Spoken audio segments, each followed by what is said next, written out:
Hi, Dave. Thank you for joining us. We'll get started with questions. First, we're going to go to Frank Delapa, and he'll be followed up by Rich Thompson. Frank, you're unmuted now. Okay, great. Yeah, hey, Dave? Yeah. Can you hear me? Yeah. Yeah, sorry. Yeah, okay. Hey, Dave, so you played with league MVP the last 2 years, so talk about Carles Hill and Hani Muhtari. What it's like to play with those two. They're quite different players. Maybe compare, contrast them. Anything in common as players? In common, I'd say both. I mean, really good teammates, both hard workers, just quiet, modest guys. But outside of that, not too much. Carlos is more of a kind of playmaker and everything, and Hani's more of goals. But yeah, both extremely talented players, see the game extremely well, think ahead. Yeah, and I'm just happy to have gotten to play with both of them because it's really fun being on both their teams. Next, we'll go to Rich Thompson, and he'll be followed up by Drake Hills. Rich, you're unmuted now.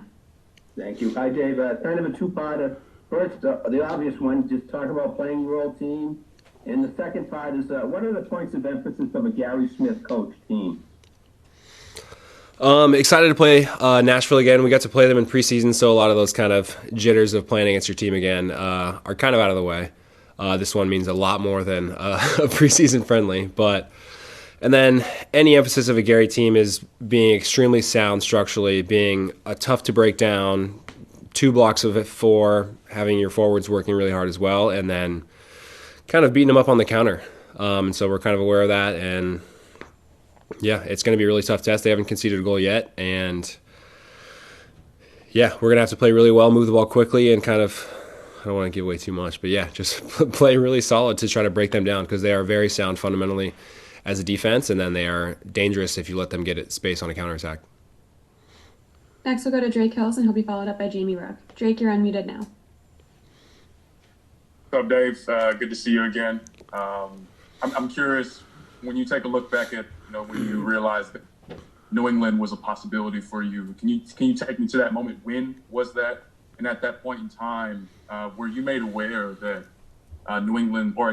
Nashville was also going to be making a simultaneous move at the center back spot? And I guess the second question is, you talked about playing Nashville in preseason. What did you make and what have you made of Nashville and their center back core now that you're with New England, looking at the other side? I knew fairly early of it happening, but was still kind of up in the air whether it would happen or not. And then I forgot the second part of your question. You were playing in preseason? What was the question again? Playing in preseason, what did you make of their core, their center back core, now that you were in New England, once being a part of that, Walker, Jack, all those guys?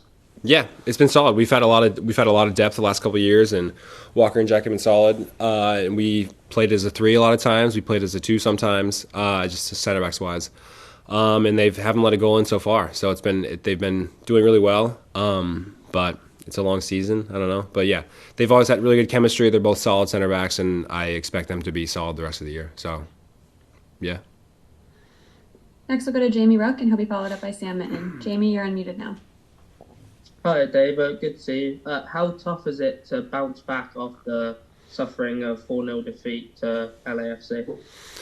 Yeah, I mean, personally, it's not too hard. It was one game, and once it kind of got spread, we were kind of just shoving guys forward and trying to, because I think it was still just 2-0 into like the 88th minute and so, and we're just sending guys forward to try to get some claw back into the game, and they score on 2 counterattacks. So we can't treat it as if it was a complete 4-0. I mean, it was a fairly even first half. They didn't really have any chances besides the penalty.